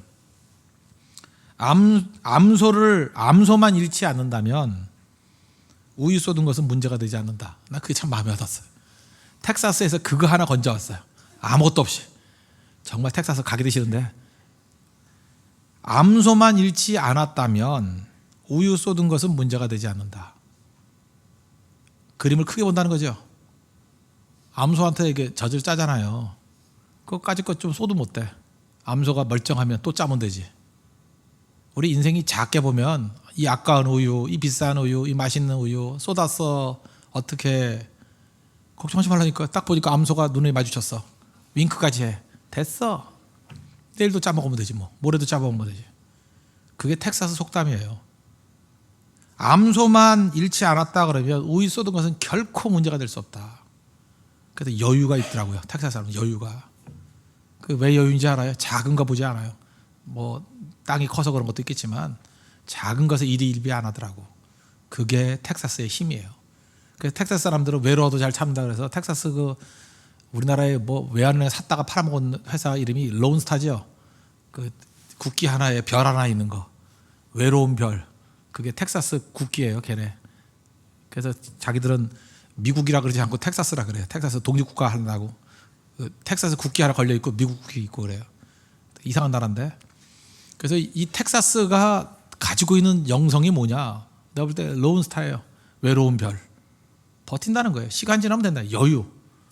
여러분들 시간 되면 텍사스에 가서 한두 달 한번 살아보십시오. 텍사스에게 묘한 느낌이 있어요. 론스타. 외로운 별. 근데 뭐냐? 우유 갖고 낚시 안 한다. 배울 수 있어요. 암소만 있으면. 그 정신이 있어요. 그 뿌리에. 그 뿌리를 찾아가면 또 뭐가 있어요? 암소 뭐 100마리, 1000마리보다는 하나님이 계시잖아요. 우유 쏟으면 어때요? 하나님만 계시면 되지.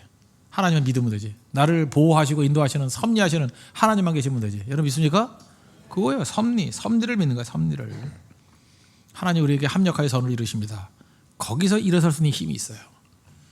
우리는 하나님을 믿습니다. 그죠? 나를 사랑하신 하나님을 믿어요. 하나님의 섭리를 믿어요.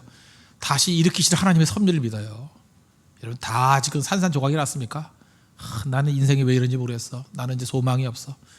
기회를 다 놓쳤어. 이제 끝났어. 누가 그래요? 하나님의 섭리 가운데 다 이렇게 세워주셔요. 하나님만 계시면 되죠? 하나님의 섭리를 믿고 일어설 수 있는 믿음의 종 되기를 바랍니다. 이게 다시 일어날 수 있는 힘이에요. 두 번째로 성자 예수님은 생명을 주십니다. 생명. 갈라디아서 2장 20절을 보니까 내가 그리스도와 함께 십자가에 못 박혔나니 그런즉 이제는 내가 사는 것이 아니요 오직 내 안에 그리스도께서 사시는 것이라. 이제 내가 육체 가운데 사는 것은 나를 사랑하사 나를 위하여 자기 자신을 버리신 하나님의 아들을 믿는 믿음 안에서 사는 것이라. 내 안에 생명이 들어와 있습니다. 생명. 고난과 어려움이 있더라도요 생명이 있으면 살아나요. 잘 보세요. 똑같은 씨인데 살아있는 씨는 물 주면은 자라요. 똑같은 씨인데 죽은 씨가 있죠. 물 주면 썩어요. 묘하죠. 어떤 나무가 있는데 나무가 죽었는지 살았는지 어떻게 알아요? 그러니까 물 주고 햇빛 내리쬐더니만 싹이 나와요. 그럼 살아있는 거야. 근데 똑같이 생겼는데 물 주고 햇빛 쬐더니 말라서 없어져 버려요. 부석부석해져요. 그럼 죽은 거예요. 차이가 뭐죠? 설명하긴 뭐하지만 생명이 있는 거예요. 생명이 있는 것과 없는 것. 우리 안에 예수님의 생명이 있어요. 생명이. 그 안에 생명이 있어요. 생명이 있으면요 고난이 오면 살아나요. 살아난다니까요. 생명이 있기 때문에 일어서는 거라고. 예수의 이름으로 나는 일어서리라. 그거예요. 내 안에 예수님의 생명이 있으면 일어난다고요. 일어서게 돼 있다고요. 결코 넘어지지 않아요. 심지어 우리가 고난당하고 깨져가지고 뭐 순교를 당한다 할지라도 죽는 게 아니에요. 예수님의 생명 가지고 쓰러지면 죽는 그 자리에서 더 큰 생명이 나타나요.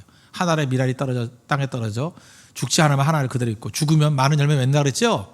죽음 자체의 생명이 나타난다고. 빌립보서 1장 20절 뒤에 보니까 지금도 전과 같이 온전히 담대하여 살든지 죽든지 내 몸에서 그리스도가 존귀하게 되게 하려 하나니. 저 같은 사역자 여러분도 마찬가지죠. 뭐 죽든지 살든지 내 안에서 그리스도가 존귀케 되면 되는 거죠.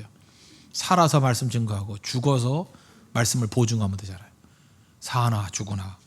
그래서 뭐라고 그래? 이제 내가 사는 것이 그리스도니 죽는 것도 유익함이라. 무시무시한 인생이죠. 그죠? 죽는 거 두려워하지 마십시오. 살아서 우리가 사명 이루기 위해서 이 땅에 있는 거 아니에요. 바둥바둥 살아가지고 말씀 증거해서 얻는 열매도 있지만 제일 멋진 건 뭐예요? 죽는 그 순간에 죽음 때문에 더 큰 열매를 맺는데요. 그래서 그리스도 내 안에 사는 것이 그리스도이기 때문에 죽는 것도 유익하대요. 이런 사람은 어떻게 당해요? 중요한 건 뭐예요? 생명이에요. 생명. 여러분 안에 믿음이 있고 예수 그리스도의 십자가의 보혈의 능력이 있으면 살아있을 땐 그것이 능력으로 드러날 거예요. 드러나서 많은 영혼을 살리고 이번에도 인도에 갔더니 영적 싸움이에요. 영적 싸움. 이 영적 싸움에서 이길 거라고. 그러다가 핍박과 환란이 와가지고 하나님이 이제 다 됐다. 그래서 죽잖아요. 그러면 죽는 것도 유익함이에요. 그 죽음을 통해서 파괴력 있는 마지막 능력이 나타날 것이고 우리 천국에 가잖아요. 죽음이 다 끝나는 거 아니는 거 아시죠? 죽으면 어떤 일이 벌어질까? 상상을 한번 해볼까요? 예수님이 부활의 몸으로 오셨더니 문 다 걸어 잠갔는데도 들어왔어. 그러니까 분명히 이런 데 막 뚫고 들어갈 거예요. 그죠? 그리고 분명한 건 뭐냐 하면 그 공간 이동이 가능한 것 같아. 지금 이렇게 성층권 밖으로 나가면 우리 방사능 때문에 어려울 거잖아요. 그렇잖아요. 그죠? 뭐 이렇게 우주에는 우주복 입어야 되잖아요. 내가 볼 때 분명히 달에 가고 싶으면 달에도 갈 것 같아. 상상이야, 상상. 분명히 그럴 것 같아, 육체가. 여기저기 막 다니고. 나중에 저 은하계 안드로메다에서 좀 만났으면 좋겠어요, 여러분들. 그죠? 거기서 만나자고. 우주는 분명히 있는데 이거 하나님이 괜히 만들어 놓은 거 아니잖아요. 그죠? 분명히 이게 우주 속에 나가면 시간이 없어져 버리잖아요. 시간은 여기 개념 아니야. 아인슈타인의 상대성 이론에 의하면. 그러니까 지금 우주에 보이는 모든 별들이 저게 빛이 오는 속도잖아요. 그래서 만약에 10광년 그러면 10년 전의 모습이잖아요. 그게 100광년 그러면 100년 전의 모습 아니에요. 빛이 오는 100년 동안 날아온 거니까. 그러니까 지금 우리 눈에 보이는 건 우주의 현재 모습이 아니죠. 이 순간의 모습이. 그 멀리서 날아오던 그 빛의 모습 아니에요. 개념이 안 와요? 그러니까 지금 우주는 이게 모습이 현실이 아니야, 이건. 우리가 지금 그 순간에 보이는 것 뿐이지, 이렇게. 근데 우리가 부활의 몸이 되면 그 현실 속에 들어갈 거라고, 그 순간에. 그럼 막 왔다 갔다 할 것 같아요. 저거 분명히 괜히 만든 게 아닐 거라고. 분명히 하나님이 뭔가 저거 우리를 쓰려고 만드신 거예요. 그죠? 별들을 만드시고. 그때 우리 몸은 이 몸이 아니에요. 그죠? 우주를 왔다 갔다 할 수 있는 몸. 안드로메다에서 만나자니까. 거기 어딘지. 자주 만날지도 모르겠어요. 그죠? 그런 거라고요, 그런 거. 근데 구원받은 백성들은 천국의 영광이 많은데 그거 아니면 지옥이 있다. 지옥을 믿습니까? 믿어야죠. 왜 안 믿어? 예수님이 있다고 그랬고 하나님이 있다고 그랬는데 지옥을 믿어야죠. 그죠? 구독이 하나도 죽지 않는 데잖아. 그렇다고 그러면 이 땅에서 뭐 부자냐 아니 이게 뭐 중요해요? 제일 중요한 게 뭐예요? 뭐 자주 뭐 죽어서 천국 가는 게 뭐 중요하냐 이런 사람인데 무슨 배부른 소리하고 앉았네. 죽음 이후에 영생이 있고 영벌이 있는 거 그 성경이 나오잖아요. 예수님 말씀하셨잖아요. 예수님 믿는 자가 영생이 있다고. Eternal life. 믿어야죠.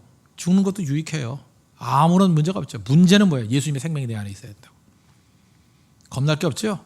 이 땅에선 다시 일어나고 죽어도 사는 거예요. 죽어도. 그죠? 죽는 것도 유익함이라. 그게 예수 그리스도의 생명의 능력이라는 것입니다. 그리고 세 번째로 성령의 감동인데 빌립보서 2장 13절을 보니까 성령이 하시는 일이 뭘까? 너희 안에서 행하시는 이는 하나님이시니. 이건 성령 하나님이시겠죠. 자기의 기쁘신 뜻을 위하여 너희에게 소원을 두고 행하게 하시느니라. 그러니까 성령이 하시는 일이 뭘까 생각해 보니까 기도하고 이렇게 말씀대로 순종하다 보면 내 안에 소원을 줘요. desire. 이 desire 이게 소원이 생겨서 욕망이라고 욕망이야. 소원이죠, 소원. 뭐 하고 싶은 마음이 생겨요. 그래서 여러분들 그 아세요? 그 완전히 그 낙심한 사람은요 아무것도 원하는 게 없어요. 그러니까 원하는 게 생겼다는 것 사실 자체가 욕심이기도 하지만 살아있다는 거거든요. 원함이 생겨요. 원함. 혹시 여러분들 그 인도 고아에 가고 싶은 마음 안 생겨요? 살았다나 죽은 자 여러분들. 그게 생겨야 된다고 생겨야지. 그 160개국에 가고 싶다 이런 마음이 생겨야지. 거기 가서 내가 하나님께서 내게 주신 은사를 갖고 이렇게 마음껏 뛰고 싶다. 다 쓸 거예요. 여기 있는 사람 절대 이렇게 죽게 놔두지 않을 거예요. 여러분의 있는 은사와 능력과 잠재력을 다 써가지고 수천 명, 수만 명이 죽게 돌아오는 모습을 보게 할 거예요. 하나님이 약속하셨잖아요. 그죠? 그거 할 거라고. 디자이어가 생겨야 돼. 디자이어. 성령은 디자이어. 욕망이 생겨요. 욕망. 소원이 생겨요. 소원.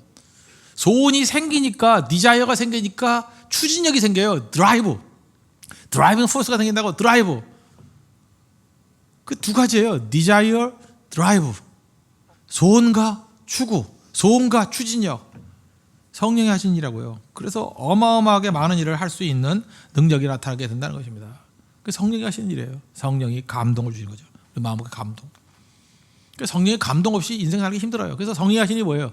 성령을 내게 떠나지 말게 해달라 그랬죠. 또 하나가 뭐예요?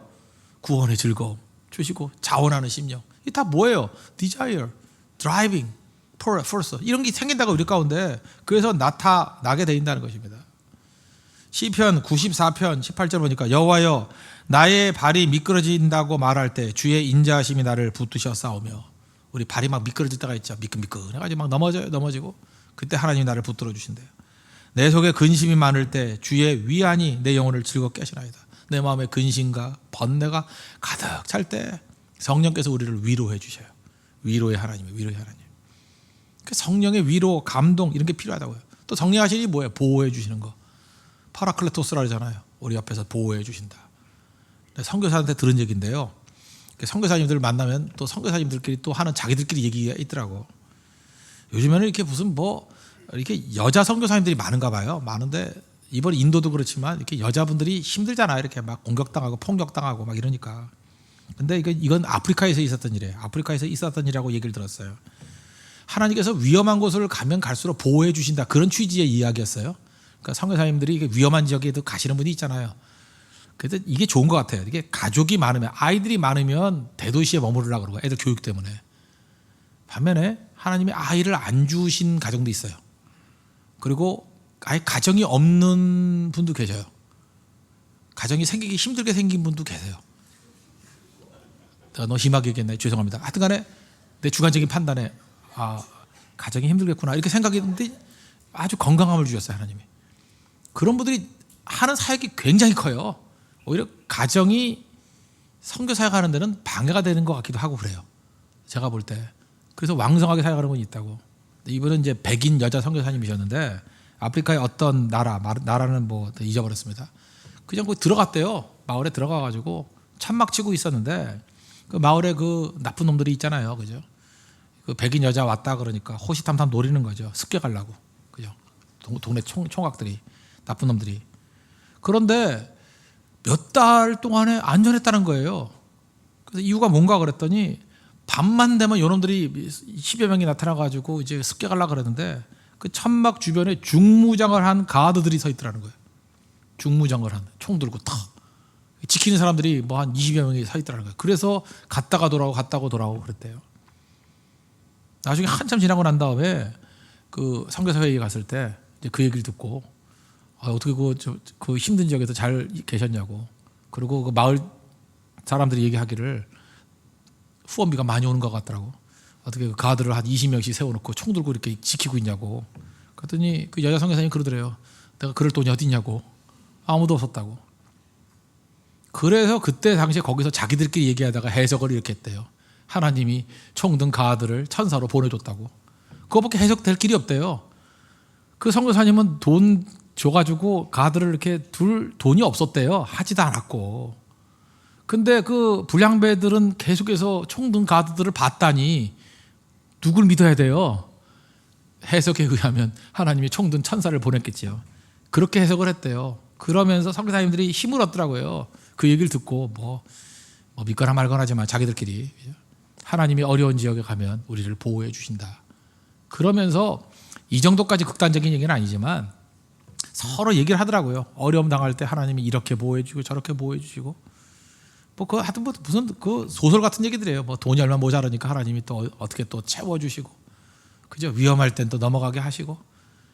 이번에도 우리 선교 일정이 그 홍콩의 태풍으로 인해서 다 망친 거 아시죠? 저는 비행기에서 14시간 있으면서 그런 생각을 했어요. 야, 이번 인도 선교 1회인데 1회부터 이제 다 끝났구나. 우리가 아침에 비행기 6시 40분이야. 비하로 가는 비행기. 근데 원래 그 저녁에 도착해가지고 하룻밤 자고 그 비행기를 타는 거였거든요. 근데 비행기가 딜레이 돼가지고 마지막 그 컨펌 됐을 때가 언제냐면은 1시간 전에 도착하는 거였어요. 그래서 막 전화 걸어가지고 우리 도착하면은 그 국내에서 놓치지 않고 가도록 붙잡아 둔다. 뭐 이러면서 작전을 다 짜놨는데 그래서 홍콩에서 2시간 동안 또 죽치고 있는 거네요. 놓쳤어요. 그래서 그게 암담한 거예요. 암담한 거. 뭐 비하루까지 뭐 기차로 갈래니 뭐 이틀 걸린다나 뭐 그래서 찍고 다시 비행기 타고 또 와야 된대요. 그 뭐 선교도 아니잖아요. 그 뭐 차만 타고 다니는 거지. 그래서 갈 수 없다, 있다, 뭐 여러 가지 가지고 답답했습니다. 답답했는데 도착과 동시에 결단을 내렸죠. 이거는 분명히 하나님께서 델리와 뉴델리 지역에 있으라는 뜻이다. 그래서 비하를 포기하고 선교사님 2분 오십시오. 그 연락을 했어요. 그래서 선교사님들이 뉴델리로 왔고 그 다음부터 사역이 진행이 되는데 준비가 제로잖아요. 뉴델리는 사역이 없었으니까. 근데 그때부터 이렇게 오기 시작하는데 하나님이 보호해 주시고 인도해 주시고 만나게 해 주시고 정말 저는 일주일 동안 느낀 게 기적을 체험했어요. 거기다가 제가 오늘 왔잖아요. 근데 금요일 날 제일 좋은 사역이 있었대요. 기분 되게 나쁘죠. 목사가 사라지니까 사역이 더 잘 되고 있어요. 그러면서도 기쁜 거예요. 하나님이 예비하신 게 있는 거예요. 예비하신 게 더 많이 있어가지고 또 내일 또 뉴델리 대학에 간다 그러는데 또 어떤 일이 벌어질지 모르겠어요. 토요일 날. 그죠? 이 마지막 역사가 벌어질 거라고. 무슨 소식이 들려올지 기대가 돼요, 지금. 하나님 인도하시잖아요. 보호하시잖아요. 우리가 믿는 하나님이 그렇게 좋으신 하나님입니다. 좋으신 하나님. 그래서 우리 세 가지 믿어야 돼. 세 가지. 뭘 믿어야 돼? 성부 하나님의 섭리를 믿어야 되고요. 성자 예수님의 생명을 믿어야 되고 성령의 감동하심과 인도하심을 믿어야 된다는 거예요. 보호하심을. 여러분 믿습니까? 그럼 언제나 승리하는 하나님의 거룩한 백성이 될 수 있다는 것입니다. 그래서 우리는 이렇게 생각하면 돼요. 어떤 난관과 어려움이 있다 할지라도 앞으로 넘어져야 돼요. 뒤로 넘어지면 안 되고. 이거 앞으로 넘어진다. 그래서 넘어져도 failing forward. 옛날에 책 나왔었는데 한 10년 전에 그 존 맥스웰이라는 목사님 있죠. 책 쓰셨는데 그 제가 이 존 맥스웰이 쓴 책 중에서 한 권만을 소개하라 그러면 저는 이 책을 소개하고 싶어요. 그 failing forward. 그 두란노의 성가 번역도 나왔어. 뭐 실패를 딛고 전진하라 이렇게 돼 있나. 그죠? failing 실패를 하는데 forward 실패를 통해서 앞으로 전진하래요. forward 하래요. forward 하래. 우리 대부분 어때요? 그죠? failing backward잖아. 그죠? failing backward. 자빠지가 뒤로 나자빠져가도 안 일어나잖아요. 악인이라고 악인. 근데 의인은 어때요? 그 안에 하나님의 섭리가 있고 예수님의 생명이 있고 성령의 감동과 인도하심과 보호하심이 있기 때문에 failing forward예요. 실패하는 것 같이 보이는데 계속 전진하는 거예요. failing forward. 그게 우리 인생입니다. 승리하는 모습이 있어야 된다는 것입니다. 중요한 건 생명이에요. 생명. 빌리 그레이엄 목사님 그 자서전 제목이 뭔지 알아요? 빌리 그레이엄 목사님 자서전 제목이 Just as I am. 뭐라고 해야 돼요? 그냥 뭐 그냥 나니까 뭐 이렇게 번역해야 되나? 뭐라고 해야 돼요? Just as I am. 뉴질랜드 사람 뭐라고 번역해야 돼? Just as I am. 하여튼 그런 책이 있어요. 그죠? 내 인생이 이런 거야. 뭐 이런 뜻이라 해야 되나? 나는 나니까 뭐 이게 나야. 뭐 이런 뜻이겠네. 그죠? Just as I am. 뭐 이런 건데 거기 보면 이제 예화가 나와요. 75세 된 이제 빌리 그레이엄 목사님 부부가 75세 된 두 커플을 만나는 얘기예요. 한 사람은 그 카리브해의 그 요트에서 만난 거예요. 대부업, 돈 무지 많아요. 75세 된 노인인데 돈이 무지무지가 많아요. 좋다는 건 다 갖고 있고 롤스로이스부터 시작해서 페라리, 뭐 람보르기니 해가지고 자동차만 10대가 사 있고 75세가 글쎄 그 뒀다 뭐하는지 요트 타고 가고 싶은데 다 가고 근데 가서 얘기를 했더니 얼굴에 우울하면서 자기는 불행하대요. 지옥 같은 인생을 살고 있대요. 부부관계도 안 좋고 75세도 싸우고 그죠? 자식들 다 문제 있다 그러고 괴로워하고 있더라는 거예요. 그래서 그분한테 복음을 증거해서 그분이 이제 회복이 되는 얘기가 나와요. 그 자서전에. 그 다음에 또 나오는데 뭐가 나오느냐? 오두막집이에요. 오두막집에 75세 된 분인데 이분은 영국 출신의 목회자예요. 목회자 출신인데 혼자 계신 분이에요. 홀로 다 돌아가시고 혼자 있는 거예요. 혼자 병상에 있어요. 병 들었어요. 근데 얼굴이 환해요. 그리고 만나니까 기쁘대요. 지금 자기가 갖고 있는 돈은 2파운드. 2파운드니까 뭐 달러로 치면 한 1.5 정도 친다 그러면 3달러가 안 되는 거예요. 한 3, 4천 원. 그거밖에 없대요. 근데 행복하대요. 이유가 뭐냐? 누워서도 기도할 게 너무 많대요. 중보기도 하고. 내 기도로 인해서 살아나는 사람이 많다. 간병인이 올 때마다 그에게 미소 지을 수 있는 힘이 있대요. 하나님 주시는 힘이래요. 미소 지을 수 있고. 그래서 내가 이렇게 줄 수 있는 게 있어서 좋다고. 그 다음에 내가 평생 말씀 증거하다가 가슴속에 있는 복음을 만날 때 마지막 순간까지 다 증거할 수 있어 좋다고. 행복하다고. 그런 얘기가 나와요. 두 가지. 둘 다 75세. 그 다음에 빌리 그레이엄 목사님이 아내에게 묻는 얘기가 나와요. 둘 중에 누가 더 행복해 보여? 대답이 뭔지 알아요? 대답을 안 했어요. 입이 써서. 질문 같은 질문을 해야지 대답을 하지. 그죠? 대답을 안 했어요. 무슨 얘기예요? 대답 안 해도 알죠. 누가 더 행복해요? 그 75세 영국인 목회자. 훨씬 행복하다는 거예요. 돈이 아니라는 거죠. 그러면서 빌리 그레이엄 목사가 이렇게 얘기를 합니다. 차이점이 뭔가? 두 사람의 차이점이 뭔가? 그 안에 생명이 있었으니와 없었으니 그 차이라는 거예요. 이제 아시겠습니까? 생명이 있으면요. 물이 우리를 썩게 만드는 게 아니라 우리를 자라게 만들어요. 생명이 있으면요. 태양빛이 우리로 하여금 자라게 만들어요. 마르게 만드는 게 아니고. 문제는 뭐예요? 환경이 문제가 아니라는 거죠. 생명이 문제예요. 생명이. 다윗 보세요. 넘어지고 깨졌지만 그 안에 믿음이라는 생명이 있으니까 일어서잖아요. 그렇죠? 요셉 보세요. 넘어지고 깨졌지만 생명이 있으니까 일어서잖아요. 생명부터 생명. 생명이 생명. 그래서 교회가 해야 될 일이 뭐예요? 생명의 말씀 증거하는 거예요. 우리 다 죄인이고 넘어지고 깨졌지만 예수 그리스도의 십자가 붙들면 그 생명 붙들면 살아날 수 있다. 하나님의 약속 붙들면 살아날 수 있다. 믿음 붙들면 살아날 수 있다. 그 생명이에요. 생명만 드러나면 나중에 시간 문제예요. 시간이 지나면 다 살아나게 돼 있다는 것입니다. 여러분 지금은 점검할 거, 당장 환경 변화 이런 거 말고 생명을 놓고 구하십시오. 하나님, 내 인생에 생명 되신 예수님 나의 주인으로 모십니다. 내 안에 생명이 있기를 원합니다. 우리 교회의 생명이 충만하기를 원합니다. 이 나라에 생명 주십시오. 인도 소망이 있습니다. 갔더니 생명 신고 왔어요. 지금 계속 신고 왔어요. 우리 교회에서 그 세례받았던 임난칸이라고 있죠. 같이 다니면서요, 글쎄 뭐 다 섬기고 자기 홍대세계 교인이라 그러면서 돈도 안 받아, 돈도 안 받고 막 일하고 있어요 지금. 그리고 자기도 눈물이 글썽글썽해서 설교 다 듣고 은혜 받고 그 안에 생명이 있어요. 그 친구 얼마 전까지 이슬람교도였어요. 이슬람교도였다고. 완전히 변화가 된 거예요. 완전히. 그 안에 생명이 있으니까 열악하면 열악할수록 더 열심히 믿더라고요. 믿고 나아가고 그 안에서 꿈틀대는 능력들을 고백하더라고요. 이게 생명입니다. 여러분 삶 가운데 이제 생명이 충만한 우리 믿음의 신실한 종 되기를 바랍니다. 예수의 이름으로 나는 일어서리라 찬양하고 우리 말씀을 놓고 다시 한번 기도합시다. 하나님, 성부 하나님의 섭리와 성자 예수님의 생명과 성령 하나님의 감동, 인도, 보호하심으로 다시 일어날 수 있는 그 힘의 근원을 삼을 수 있도록 해달라고 우리 기도하는 마음으로 찬양하겠습니다. 우리가 기도할 때는 우리 교회 차원과 개인 차원에서 이렇게 같이 기도했으면 좋겠어요. 교회가 다시 일어날 수 있는 힘이 있는 교회가 되기를 원합니다. 그러려면 하나님의 섭리를 믿어야겠죠. 그죠? 섭리, 고난과 난관과 어려움이 있다 할지라도 섭리 가운데 우리 홍대세 교회를 하나님 능력 있게 세계 선교를 위해서 사용해 주십시오. 변화의 원동력이 되게 해주십시오. 그 다음에 예수님의 생명이 있는 교회가 되기를 원합니다. 강단에서 말씀의 생명이 넘쳐나고 우리 성도들의 모든 활동 가운데 생명이 심겨져야 돼. 생명이 심겨지는 사역 되기를 원합니다. 그리고 성령이 보호해 주십시오. 인도해 주십시오. 우리 감동 주십시오. 기쁨 가운데 일하게 해주십시오. 구원의 즐거움과 자원한 심령 주십시오. 그래서 놀랍게 우리 교회가 변화되게 해달라 기도하시고, 개인입니다. 개인과 가정 꼭 기도할 게 필요한 게 섭리 가운데 나를 지켜주십시오. 여러분 인생 하나님 건져주신 거 믿죠? 합력하여 선을 이룹니다. 그 다음에 내 안에 생명이 드러나서 영광 가운데 쓰임받기를 원합니다. 내 인생이 별과 같이 빛나는 인생, 살아서는 하나님께 영광 돌리고 죽어도 유익된 그런 인생이 될 수 있도록 지켜달라고, 은사 쓰임받게 해달라고, 각자 부르심이 있잖아요. 세계를 움직이는 능력 있는 종 되게 해달라고. 저는 지금도 여러분들 절대 여러분들 오발탄으로 불발탄으로 끝내지 않을 겁니다. 하나님 앞에 기도할 거예요. 그죠? 다 폭발하는 인생 되게 해달라고. 한 사람이 그죠? 10,000명, 10만 명 변화시킬 수 있는 폭발하는 인생. 하나님이 괜히 은사 주신 게 아니라, 괜히 기회 주신 게 아니잖아요. 다 쓰임받는 인생 되게 해달라고. 하나님 이 환경의 변화가 아니라 쓰임받음 위해서 능력 달라고. 섭리 가운데 생명 주시고 하나님의 감동과 성령의 감동과 인도하심과 보호하심을 달라고.